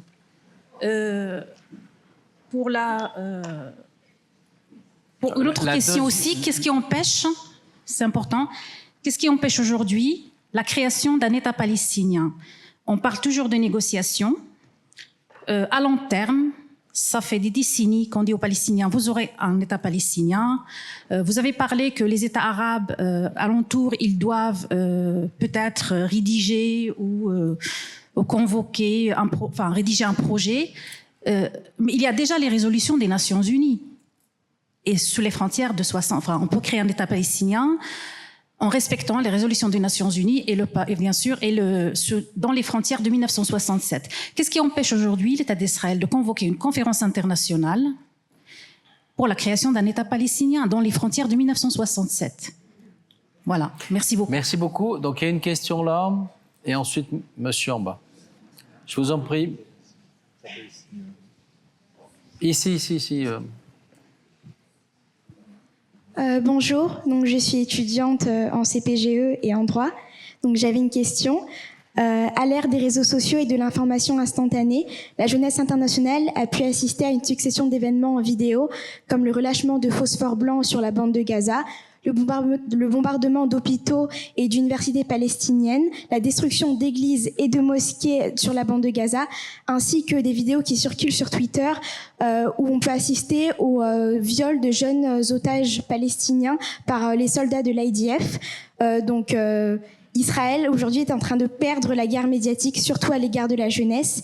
Que restera-t-il de l'image d'Israël, ainsi que de ses alliés occidentaux après coup? Merci. Merci, monsieur. Plus bas. Merci. Adona Chagrir. On était à la Cour internationale de justice et on cherche toujours des coupables. Est-ce que vous accepteriez, je vais reprendre une de vos délicieuses formules si savoureuses, est-ce que ce qui s'est passé le 7 octobre, mis à part peut-être la barbarie et la jouissance meurtrière, finalement, le grand coupable, le grand responsable, ce serait pas celui qui a un cerveau à peine cortiqué et qui ne souffre pas de cohérence intellectuelle, à savoir Donald Trump, en ayant montré aux Palestiniens c'est fini, c'est foutu, personne ne va vous aider, en ayant montré aux Arabes bon, allez, c'est comme ça, et en ayant montré à Israël licence de chasse accordée, puisque je fais les accords d'Abraham. D'ailleurs, on se rappelle que le conflit le plus sanguinolent, c'est entre les Émirats arabes unis et Israël. Je ne sais pas combien de dizaines de milliers ou de centaines de milliers de morts. C'est une plaisanterie, bien sûr. Maintenant, ma question, on sait avec Clausewitz qu'il y a 3 moyens de terminer une guerre. Un État l'emporte complètement, les 2 États sont fatigués, ou quelqu'un, la tierce partie, est capable de forschreiben des conditions de paix. C'est celui qui n'est pas tout à fait cortiqué. Trump a bousillé la position d'Honest Broker. Est-ce que, avec les événements du 7 octobre, alors qu'en Israël maintenant il y a eu un vrai trauma et que les Arabes se disent bon, on a perdu cette fois-ci, mais enfin c'est peut-être pour la prochaine fois, est-ce qu'on se rapproche ou est-ce qu'on s'éloigne d'un règlement? Et me revient, et je termine avec ça, la phrase de Kissinger à Gromyko, les deux ne sont plus de ce monde, donc ils ne pourront pas me démentir. Kissinger avait dit, il n'y aura jamais de paix au Moyen-Orient parce que les Arabes sont des hystériques et les Israéliens sont cyniques. Oui, il a dit ça. Et surtout, on ne peut pas le vérifier. Bon, je vous laisse répondre. Il y a eu beaucoup de choses. Effectivement. Non, mais on ne sous-estime pas vos capacités ici, hein, visiblement. Quelles sont les frontières d'Israël? On ne sait pas, justement. C'est ça, c'est un gros problème. Vous savez, Ben Gurion, le fondateur de l'État d'Israël, était un immense homme d'État, mais comme les grands hommes d'État font de très grandes fautes. Et la première de ces fautes, je crois, c'est qu'il n'a pas déterminé, après la guerre d'indépendance, et que nous appelons la guerre d'indépendance, n'a pas déclaré que les frontières d'armistice sont les frontières de l'État d'Israël souverain. Il a laissé la question ouverte. La deuxième étape de la catastrophe, c'était la guerre de 6 jours, ou plutôt la décision mal avisée du roi Hussein de se joindre à Nasser et d'attaquer Israël. Parce que la guerre de 6 jours ne devait être qu'une réédition de la campagne de Suez de 1956, pour déloger l'armée égyptienne du Sinaï et rouvrir le détroit du Tyran, enfin, du classique, armée contre armée. En se laissant abuser par Nasser et en ouvrant un deuxième front en Cisjordanie, Hussein a provoqué ce cataclysme qui est la conquête de la Cisjordanie par Israël. Or, la Cisjordanie, ce n'est pas le Sinaï. C'est le berceau du peuple juif. C'est là-bas que tout s'est passé. Pas sur la côte, là où le sionisme a installé l'État d'Israël. La côte, c'est le pays des Philistins. Le cœur de l'Israël biblique, c'est ce que nous appelons la Judée et la Samarie. C'est Hébron, c'est Bethléem, c'est Siloé, c'est là que ça s'est passé. Or, ça a provoqué un choc terrible dans la psyché israélienne. Il y a une partie de la population qui est devenue folle. C'est comme ça que le messianisme, qui était toujours tapis quelque part dans l'âme israélienne, le messianisme est remonté à la surface, est devenu une force politique. Enfin, je suis désolé, je fais ça très, très court. Enfin, le schéma est là. À partir de ce moment-là, la frontière s'est déplacée vers ce qui restait de la Jordanie et englobait toute la Cisjordanie. Et quand on regarde les cartes d'Israël, les cartes géographiques, c'est qu'on enseigne à l'école. La ligne verte a disparu. Et donc, on ne sait toujours pas où est la frontière.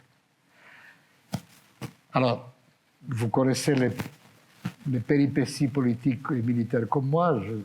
Ce qui s'est passé après, c'est que pour beaucoup de gens, il est évident que on ne pouvait pas vivre comme ça, ce n'était pas tenable. Et donc, il y a quand même eu une négociation pour la création d'un État palestinien. C'est le processus d'Oslo. Et le processus d'Oslo n'a pas abouti pour des raisons diverses, mais je me contenterai de deux qui sont importantes. L'une, c'est que à aucun moment il n'est dit dans les accords d'Oslo que la finalité de ces accords était l'État palestinien. Comme je dis souvent, on a pris un train sans savoir où il allait.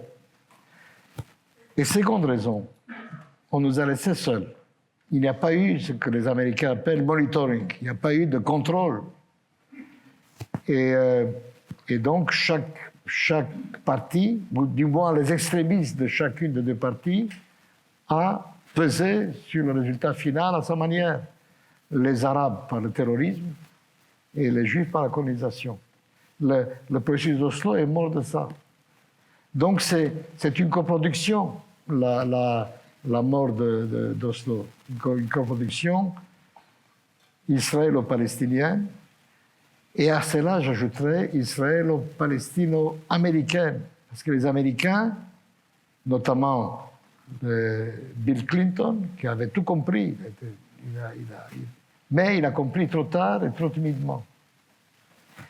Alors, quand vous me demandez, mais quelles sont les frontières d'Israël, je vous dirais, pour moi, les frontières d'Israël sont les frontières de l'armistice de la guerre de 1948.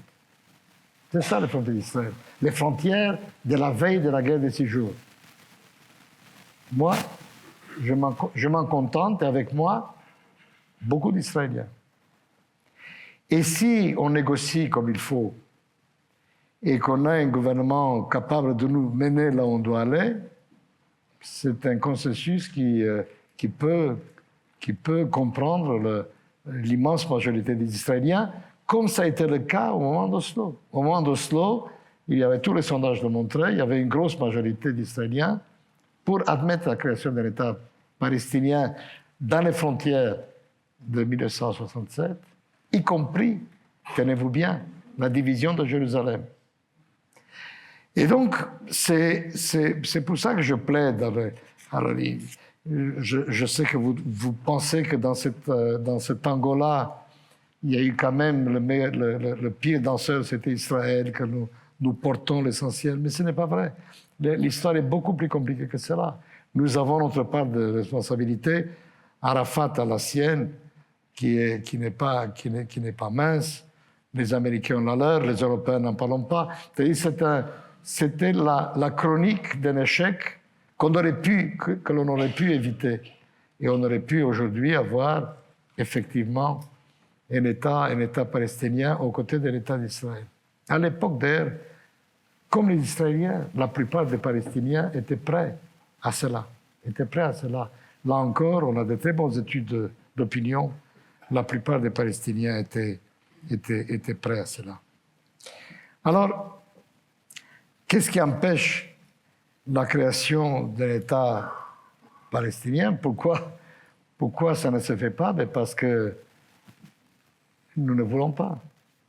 Le gouvernement d'Israël et ceux qui le soutiennent ne veulent pas d'un État palestinien. Ils le disent sans arrêt.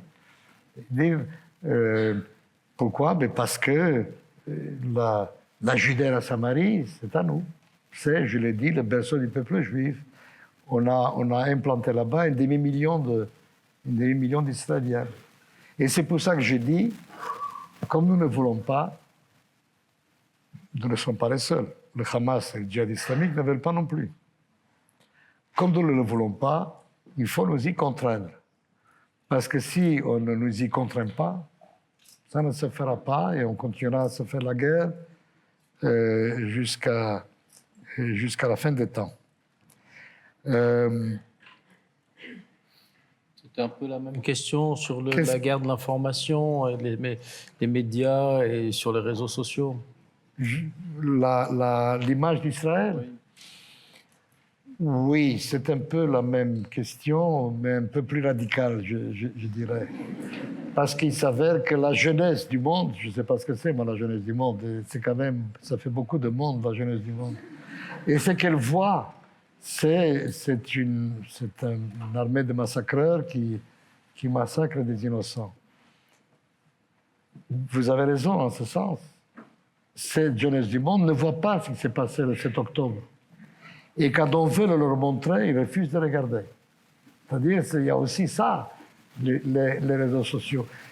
Et vous n'avez qu'à regarder à Paris, il y a des affiches avec les otages. Des affiches sont arrachées. Que se passe-t-il dans la tête, dans le cerveau de quelqu'un qui arrache des photos d'otages dont on demande la libération? C'est quand même étrange. Ça aussi, c'est les réseaux sociaux. Alors, l'image d'Israël n'est pas terrible. L'image du Hamas, c'est encore pire, je dois dire. Du moins, dans le public qui n'est plus tellement jeune, disons. La jeunesse du monde, je crois qu'on a perdu beaucoup, pas tous. Et puis après, comme toujours, vous savez, ça va, comme je l'ai dit tout à l'heure, tout ça va s'apaiser, on commencera à lire d'autres choses. Et j'espère que ce sera quand même, non pas derrière nous, parce qu'on ne se remettra jamais.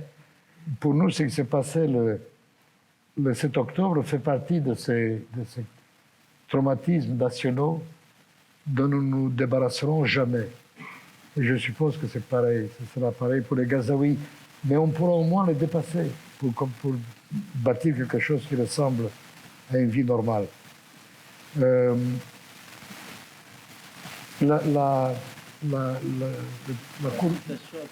Que personne ne démentira sur les Israéliens cyniques et les... Juste un mot sur le procès en génocide qu'on nous a intenté à La Haye, et qui est une affaire sordide, il faut bien le dire.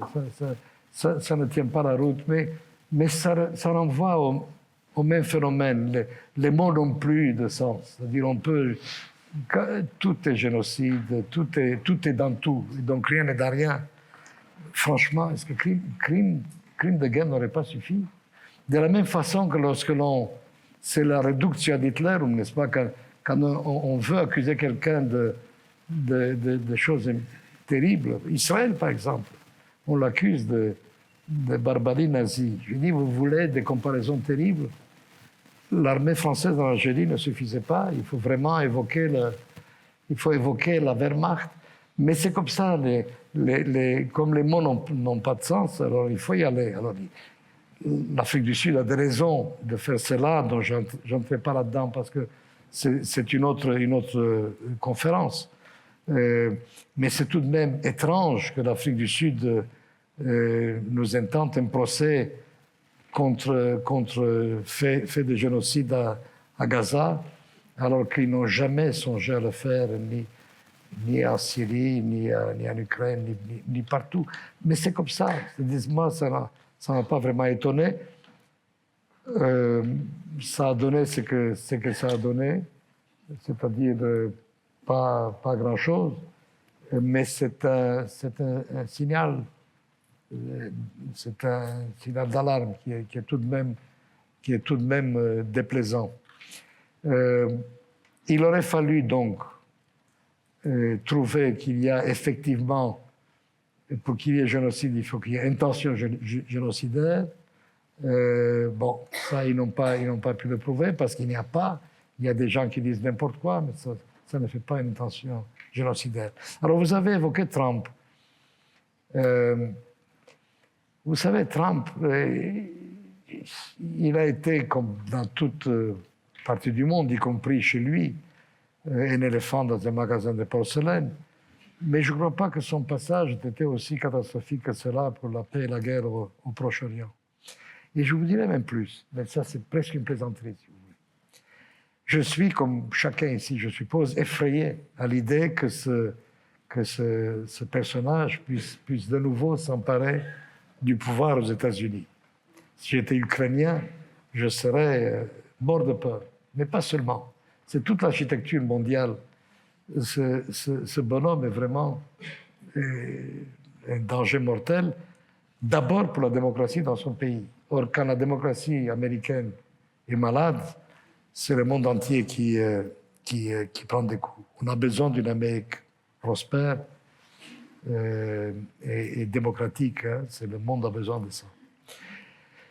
Mais pour le Proche-Orient, je ne suis pas sûr que ce soit une mauvaise affaire. Encore une fois, je vous dis ça un peu par plaisanterie. Pourquoi je dis ça? Parce que Trump, c'est quelqu'un qui n'a aucune espèce de fidélité en amitié. Tout est transactionnel. Or, Netanyahou l'a beaucoup agacé. En faisant quoi? En félicitant Joe Biden pour son élection. Je ne plaisante pas. Netanyahou a mis plus d'une semaine pour le faire. Mais bon, après, il s'est dit, c'est plus possible. Je veux dire, quand même, le président des États-Unis, il a pris son téléphone, il a appelé Biden. Et Trump a grimpé au mur. Et il a dit publiquement, dit comment? Après tout ce que je fais pour lui? Vous vous rendez compte? Et après, il a dit, mais moi, j'ai vu ce qu'il valait, ce type-là. Mahmoud Abbas veut plus la paix que lui. Il a découvert, du coup, les vertus de Mahmoud. Et il a ajouté ce finale merveilleux que je vous cite en anglais, « fuck him ». Il a dit ça publiquement. Donc, un Trump à la Maison-Blanche, je ne suis pas sûr que ce soit une mauvaise affaire pour les Palestiniens. C'est à voir. Cela dit, encore une fois, je plaisante, parce que c'est un risque tout de même qui est trop grand, mais c'est une moitié de plaisanterie. On ne sait jamais. Comme tout ira mal, il n'est pas impossible que pour une fois, ça puisse aller aussi dans l'autre sens. Élie Barnaby, est-ce que vous acceptez une dernière série de questions? Alors, monsieur devant, il y avait monsieur là et vous là-bas au milieu. Alors, on commence par vous. Ensuite, il y aura monsieur là. Bonsoir. Je m'appelle Mireille Guard, je suis étudiant en licence de droit à Panthéon. Je m'appelle Mireille Guard, je suis étudiant en licence de droit à Panthéon. Et ma question est d'ordre un peu plus politique, c'est... alors que je comprends dans vos propos que l'immense majorité, et je le partage, des Palestiniens souhaitent la paix, Benyamin Netanyahou et sa coalition sont bien arrivés au pouvoir démocratiquement. Qu'est-ce que les Israéliens attendaient-ils de cette élection en élisant une majorité de députés qui portaient déjà dans leur programme, dès l'élection, les germes du 7 septembre. Ouais. Octobre. C'est une... excusez-moi. Alors, il y a là-haut, monsieur, là. Bonjour, donc c'est une question qui porte à nouveau sur la solution à deux États. Je voulais vous demander quelle serait l'allure pour vous de la Palestine, donc pour que ce soit un... Il est juste là. Ici, monsieur. Pour que ce soit un État paisible qui puisse se développer économiquement et sur tous les autres aspects. Donc, comment est-ce que, donc, pour répéter la question, quelle serait l'allure de la Palestine, donc sachant qu'actuellement on a un territoire séparé, donc d'un côté Gaza et de l'autre côté la Cisjordanie, donc ce qui n'est pas efficace économiquement et sur d'autres aspects. Sachant que côté Cisjordanie, on a toujours donc la question de la colonie qui pose problème, un territoire montagneux donc qui n'a pas les plaines israéliennes pour l'agriculture, un accès à l'eau difficile. Du côté de Gaza, on aura un territoire évidemment ravagé par la guerre. Pour comparer avec le territoire israélien, Gaza c'est un petit front de mer comparé à ce que possède Israël, voilà. Et évidemment la question plus sur l'idéologie qui va émaner de cette après-guerre. Donc évidemment, on peut supposer qu'il y aura plus de radicalisation du côté gazaoui qu'il y en a maintenant, peut-être à cause des gens qui ont vu leur famille périr dans les bombardements. On peut se poser la question sur l'idéologie qui va émaner sur cette après-guerre. Et voilà donc à quoi ressemblerait la Palestine pour la solution à 2 États. Merci beaucoup. Il y avait monsieur là. Allez-y, vas-y. C'était plus haut, mais je vous en prie. Merci, monsieur l'ambassadeur, pour vos analyses si pertinentes. Je vais risquer une question un petit peu connexe, mais on a la chance de vous avoir, donc je risque. Vous avez soulevé le danger mortel d'avoir un ennemi à la frontière d'Israël. Il y en a un autre qui s'appelle le Hezbollah. Certains observateurs pensent que à la fin de la guerre de Gaza, Israël se tournera vers le Hezbollah. Et je risque encore une deuxième question. Peut-être pas, parce que si on pouvait prendre la question de monsieur en haut. Bon. Alors allez, voilà, merci. Et on terminera là, monsieur. Oui, bonsoir. Merci de prendre ma question. Dans votre introduction, il y a un pays dont je n'ai pas entendu parler, c'est la Russie. Et je me demandais si le fait que ce conflit se déclenche le 7 octobre à la suite d'un conflit en Ukraine était complètement le hasard, sachant qu'après ce deuxième front, il y a un troisième front sur la mer Rouge. Et donc, on voit bien qu'on est en train d'occuper les Américains à beaucoup d'endroits et que l'axe Iran-Russie est peut-être derrière tout ça. Enfin, je voulais avoir votre avis là-dessus. Et puis, deuxième point, on fait 2 États. Qu'est-ce qu'on fait? Des colonies israéliennes en Cisjordanie. Il y a beaucoup de monde. On les ramène dans les frontières dont vous avez parlé tout à l'heure. Que fait-on? Merci, Eli Barnaby, pour cette dernière série de questions. Nous avons une heure. Non, oui. C'est à peu près. Non, mais vous êtes inoxydable. Est-ce que c'est vraiment un compliment, ça a été inoxydable? Je sais pas. Non, la question politique est vraiment pertinente. C'est pourquoi diable avez-vous élu ça? C'est ça que vous demandez. En fait. Et dans l'élection d'un gouvernement, il faudrait, pour répondre correctement, il faudrait un très long développement sur le système électoral israélien. On a eu 5 élections en 4 ans et où ils n'arrivaient pas à se faire élire. Et puis il y a eu une cuisine électorale à gauche où les 2 petits partis de gauche ont refusé de s'allier. Et donc on a perdu 7 mandats. Enfin, je vous la fais vite. C'est-à-dire qu'il était facile d'éviter l'élection de Netanyahou. On aurait pu avoir une reconduction de l'ancienne équipe. Mais ce serait trop facile de vous répondre à ça, parce qu'il n'y a pas que ça. Il y a aussi le fait qu'il a quand même été élu depuis 16 ans, cet homme. Et la réponse à ça est très compliquée. Je vais vous donner juste quelques éléments. Il y a d'abord lui-même. Netanyahou est un formidable animal politique.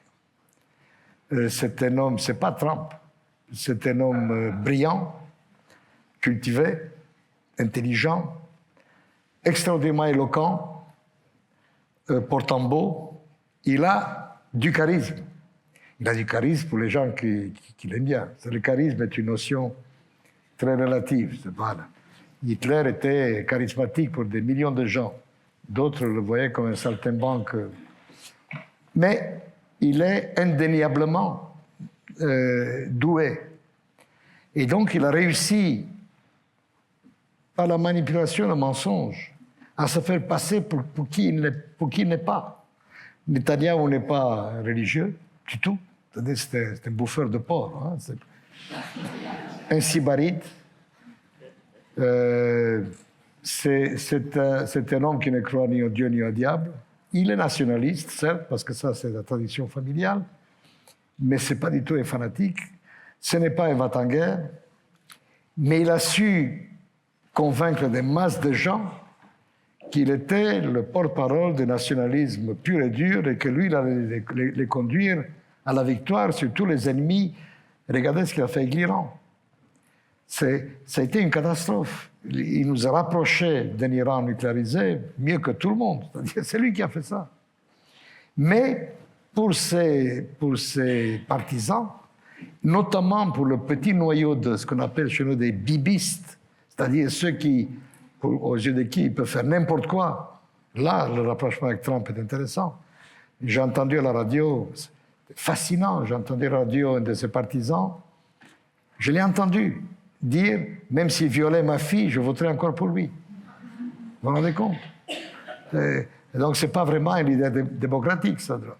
Mais, en respectant les règles du jeu démocratique, il a réussi à se faire élire une fois, encore une fois, parce que les règles du jeu le lui permettaient. Il n'a jamais eu la majorité, mais il a toujours eu assez pour constituer autour de lui une coalition. Étant intelligent, et n'ayant pas assez de voix pour avoir une coalition à sa main, il a toujours fait gaffe à ce qu'il y ait un parti centriste, voire de gauche dans sa coalition, pour pouvoir dire à ces fous de Dieu, moi je voudrais bien, mais je ne peux pas, je n'ai aux entournures. Et brusquement, en 2019, ça n'a plus été possible. Et donc, il a dit, allez, on va prendre ce qu'il y a. Et ce qu'il y avait, c'était le cinglé absolu. Ce sont des gens par rapport auxquels l'extrême droite en France, c'est des sociodémocrates mous. Je ne plaisante pas. C'est effrayant. Des ministres disent des choses pour lesquelles en France, ils seraient derrière les barreaux.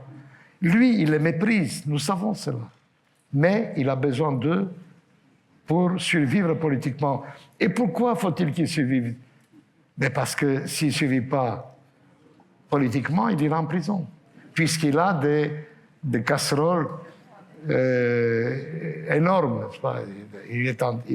Il est en procès en ce moment même pour 3 affaires de corruption graves. Voilà pourquoi les gens ont voté pour lui.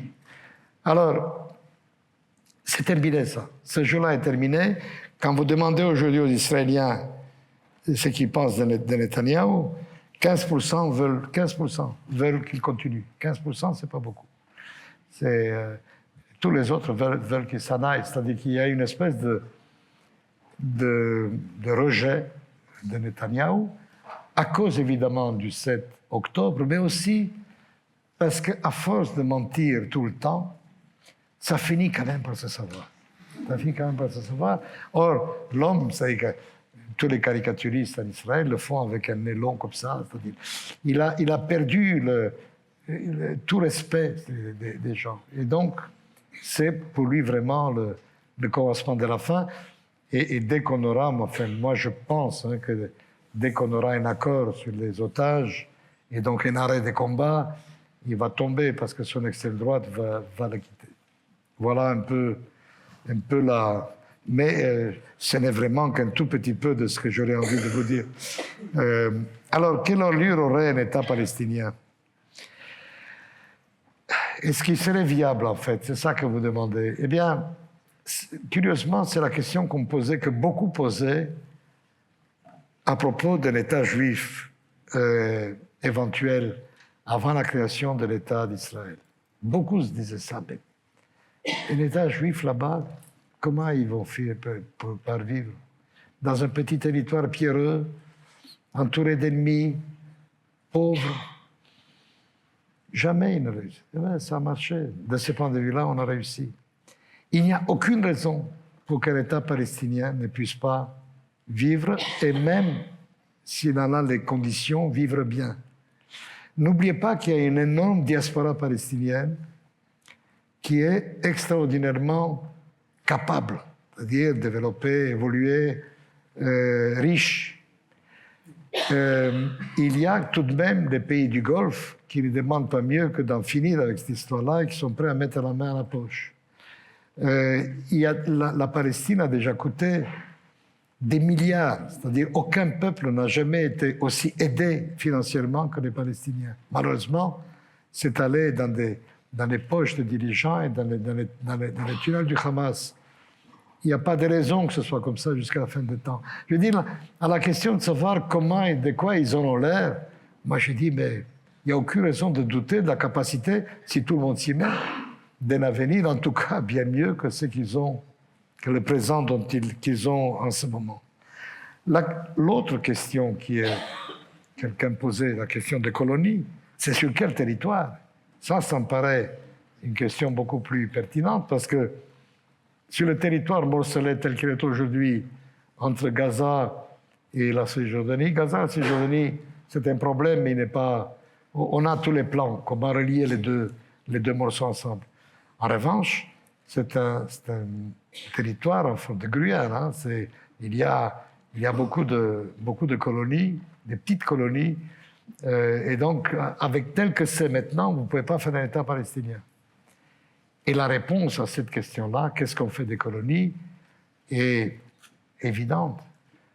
On annexe la plupart, ceux qui sont le long de la ligne verte, 80% des Palestiniens, et on déplace les autres, ceux qui sont à l'intérieur du territoire palestinien. Et c'est pour ça que je disais au détour d'une phrase que ça ne se terminera pas, sans doute, sans beaucoup de violence, sans un noyau de guerre civile. Le Hezbollah, oui. Alors, le Hezbollah, il y a eu un débat au gouvernement dès le début, dès que le Hezbollah a commencé à tirer pour montrer sa solidarité avec les Gazaouis. Il y en a qui ont poussé à une opération militaire tout de suite. Ça a été notamment le cas du ministre de la Défense et du chef d'état-major. Ça a été bloqué par Netanyahou, à juste titre. Parce qu'il a compris d'abord que ce serait compliqué de se battre sur deux fronts, c'est possible, mais quand même très douloureux. Le Hezbollah, ce n'est pas le Hamas. C'est le Hamas, c'est la puissance 10. Ils ont de quoi faire beaucoup, beaucoup de mal. Et donc la réaction devrait être épouvantable. C'est pour ça que les Américains ont envoyé leur flotte pour faire bien comprendre au Hezbollah qu'il vaut mieux qu'ils ne se mêlent pas trop de ça, et aux Iraniens. Alors, est-ce qu'ils étaient...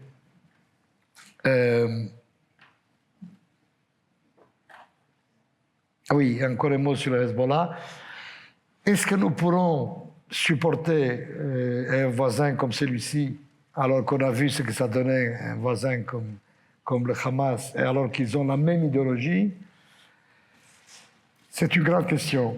Une grande question. Tout dépend de la manière dont les Américains et les Français, là, ils jouent un rôle important, puisque c'est le Liban, c'est leur chasse gardée, et dont ils seront manœuvrés. Si nous parvenons à régler la question des points de frontières, enfin qui n'est rien, la question frontalière, alors oui, on a des chances de nous en sortir sans guerre. Si en revanche ils continuent à monter en puissance, il faudra leur taper dessus. Or, personne ne veut de cette guerre-là, ni le Hezbollah, ni l'Iran, qui probablement n'était pas au courant de ce qui allait se passer le 7 octobre. Personne ne veut de cette guerre. Mais vous savez, les guerres commencent souvent quand personne n'en veut. Pensez toujours à la Première Guerre mondiale, qui est le cas classique d'une guerre dont personne ne veut. Ça peut nous entraîner dans une guerre totale. J'espère que ça n'arrivera pas. Et enfin, la dernière question, c'est la Russie. Eh bien, je ne crois pas que la Russie ait été dans le coup. Si l'Iran n'y était pas, la Russie sûrement pas. En revanche, quel cadeau pour la Russie. Ça, c'est évident que la Russie est la principale bénéficiaire internationale de ce qui se passe là-bas, pour tous pour tous les aspects que vous pouvez imaginer. Mais non, je ne crois pas que ça se soit préparé entre Gaza et le Kremlin. Ce n'est pas comme ça que les choses sont passées. En revanche, oui, ils en bénéficient énormément. Merci beaucoup. Merci.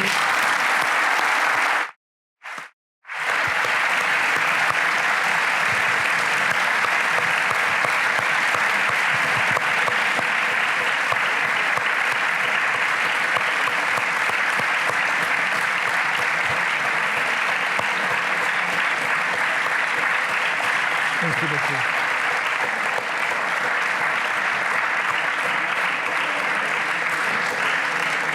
Lundi prochain. Tout le monde applaudit, sauf ma femme. Oui, mais elle a l'habitude. Lundi prochain, on accueillera Ulrich Frank dans le même amphithéâtre.